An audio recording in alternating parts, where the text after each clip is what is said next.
Good afternoon. It is. First, I'd like to say to everybody that's here, I was out jogging not so long ago, and I remembered when I got back that there was a diamond ring that I lost.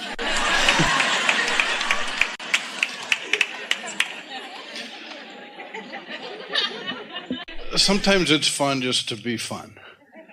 Everybody that's here has probably learned how to create things or learned that they are a creator.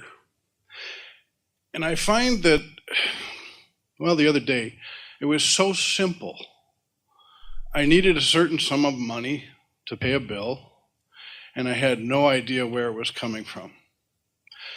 It was a lighthearted kind of moment. I was driving down the road, and I had a thought, I need to call so-and-so, which is a customer of mine. And so I did. I just acknowledged the need to make the phone call. I made the phone call, and the gentleman wanted to spend a significant sum of money more than what I needed that moment. And I deviated from my route where I was going to go. I met with the gentleman, and he wrote us a check for exactly the amount of money that I needed at that moment. It was a wonderful experience. It was one of those experiences that every one of us have had in some Because form. your inner being knows what you're asking for, knows where you stand in relationship to it, knows what your path of least resistance is to call you to it. And when you're in that light-hearted mode, you hear the calling and you can go directly, immediately to the unfolding that you're asking for. That's just how it is. The cool part about it was not the dollar value.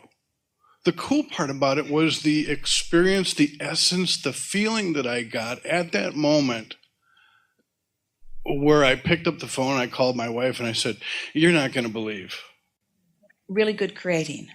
Really good creating. There is a feeling of surprise and delight in it. We look forward to both of you feeling like, well, of course. In other words, this is just how it works. But of course, this is just how it works. But of course, this is just how it works. But of course, of course, of course. And then you can say things to the universe like, it's going to be really fun to see the way you work this one out. I'm really going to enjoy watching the unfolding of this one. What I had in my mind was, after the event occurred, was, well, gosh, why wasn't I asking for $10,000 more than what I needed? But feel the engines that you stacked on the other end of the train just then. In other words, there's resistance in that statement. Can you feel it? Yeah, I can. Yeah. But in that, there is another launching of desire that says, hey, I can be or do or have anything. And I'm setting my horizons higher. I'm setting my sights higher. I'm getting clear about how this works. I'm feeling more sure about it. That is how it works. You see, on the one hand, we want to say to all of you, it isn't such a good idea when you count on situations or conditions in order to have a reactive, good feeling response. That isn't such a good idea because you can't control the conditions in the beginning. But after you get the hang of this, and you do begin to literally conjure and control conditions, then you can focus upon the condition that just happened as a sort of leverage or momentum builder for the next and the next and the next, because the better it gets, the better it gets, the better it gets, the better it gets. And the reason for that is because your expectation gets into a better place. There's a game that we offered. It's in the Ask and It Is Given book. And in the beginning, there were about 25 people who were visiting with us in Jerry and Esther's living room who began playing this game. And the effect of it was very productive for every one of them. There were two games, but the first game is put $100 in your pocket. Find it somewhere and put it there. And don't spend it in action. Just spend it vibrationally and mentally. And spend it all day, every day, on as many things as you can spend it on. 100 times over. Just spend it and spend it and spend it. I could do that. I could have that. I could have one of those shoes. I could eat lunch here. I could take these people with me to lunch. Feeling the freedom of what it feels like to have prosperity in your now fingertips. And you play that game for a little while and your vibration shifts, and then that 100 grows to another and another and another and another and another and another and another. Another game. You started this trend of conversation, and it's so helpful because you said, I just like to be playful about things. And so if you could turn the angst that any of you feel about money into the game, the delightful game of money, just that shift in the way you feel about it would shift your point of attraction. So here's another game. Take a columnar pad and list all of your outgoing expenses. The largest one, let's say, is usually a house payment. So put that in the far right-hand column. And then the next one's usually a car payment. So put that next. And then insurance or whatever your obligations are monthly. Just lay them out across this columnar pad with the biggest one on the far right and the smallest one on the far left. The smallest one like the cable or the paper that's being delivered, whatever it is, lay them all out and then look at it in a sort of understanding of where you're at financially. It's a sort of recognition of what currently is. And then make a statement to yourself that says, I'm going to do my best to keep my commitments to all of these contracts that I've signed. And in some cases, I'm going to do twice what I've said I would do. So then, as the bills come, pay them and indicate that you've paid them in some way, check them off, put a happy face, whatever you want. But as you pay them each month, make the indication that you've done it. Don't keep a running balance. Just keep track of what your monthly commitment is. And on the smallest one, if you can, pay it twice. And if you can, on the next one to the smallest one, pay it twice too.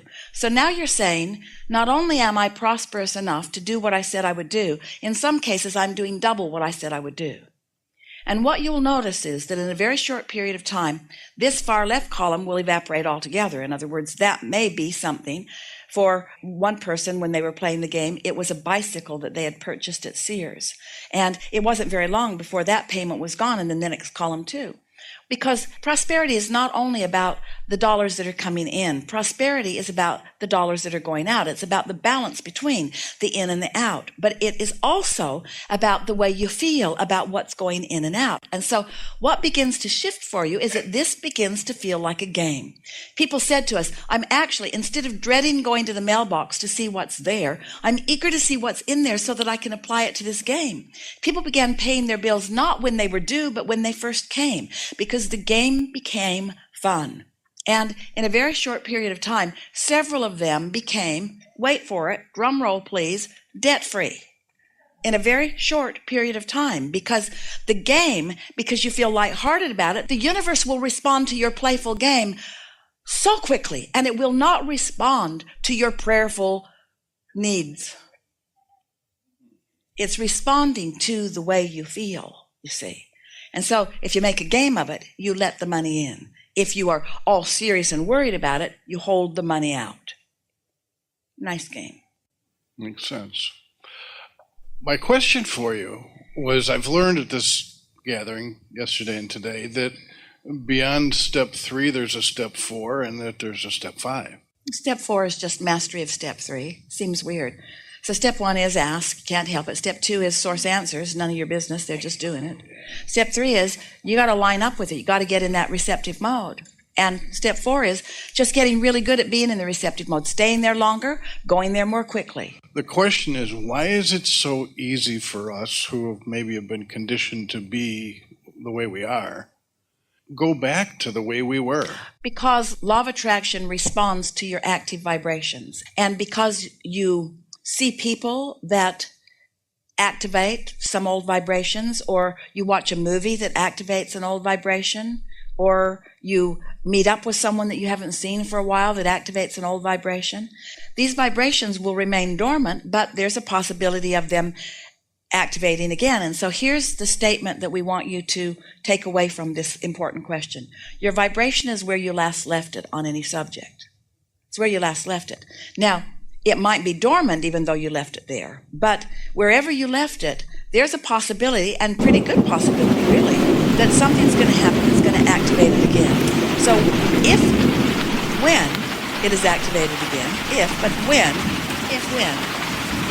when it's activated again. If you move it to a better feeling place, then next time it's activated, it will come to that better feeling place until eventually what's activated will always be right here where you are.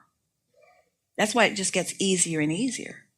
This is a belief bridging example. As your beliefs become more harmonious with the knowing that your inner being holds, then there won't be any resistance. Don't you now know for sure that you had bugaboos or hindering beliefs that now just don't apply to you? Oh, absolutely. But that's how that happened. In other words, this is how it works. Contrast causes you to ask. You're not in vibrational alignment with what you've asked for yet, but you want to be. So you look there, you think about that, you talk about that, you get into alignment with it, and now you're in alignment with it, and boom, now it manifests.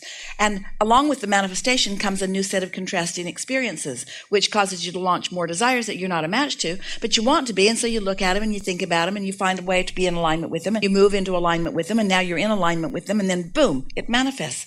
So now you get the manifestation, but you also receive a new set of contrasting experiences. And so what keeps happening to you is your desire continues to expand. But each time your desire expands, it brings a whole lot of things with it that are not going to activate on you in a negative way again. When you begin to feel confident about one thing, your confidence affects all things. So you don't have to go back and rework so many of those vibrations.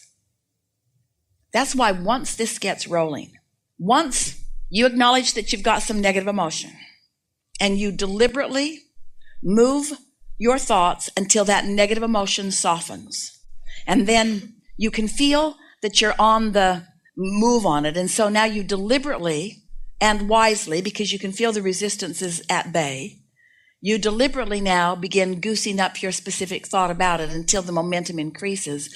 And then you feel these thoughts turn into things, and you witness the cooperative universe, as so many have been describing here today. You witness the cooperative universe and you hold that knowing. Esther will say every now and again, I just can't believe that. And then she laughs because she knows those can't be the correct words, because nothing will come to you that you don't believe. But what she means to say is, I'm so surprised and delighted by this. Not, it's unbelievable, because anything that's really unbelievable is not going to happen. So it doesn't take very many things that you have deliberately thought about and then deliberately felt and deliberately honed into a better feeling place, and then been able to witness the universal response to it until there's the manifestation. As you run those things over and over in your mind, it is our desire that you keep telling yourself the story of our friend finding the diamond. Forget about the guy who claims he lost it. Just think about the friend who found the diamond. Think about the girl who the airline sent her a big jet to take her to Chicago. There are all kinds of wonderful things that are about to pop for you. And as you take delight in them and recall them and savor them and milk them and practice the vibration of them, that's what step 4 is, just milking and holding the vibration of them. And then, of course, step 5, our favorite step, that's where you are back in step 1, but you're not mad at yourself. Step 5 is when you begin acting like your inner being. Your inner being can see you in distress, but your inner being doesn't find distress. Your inner being acknowledges where you are, but is so solution-oriented that where you are just doesn't dissuade your inner being from knowing where you really are. And when you start feeling like that, it doesn't matter where I appear to be. Your friends say, how you doing? Great. Did you get that job? No. Then why are you great? Because it's unfolding perfectly. Well, how do you know? I just know. But what's the evidence? Don't need evidence. What's wrong with you? You just get to that place where you just know. You just know. Because you know the laws, you know about law of attraction, and you know what you've predominantly been feeling.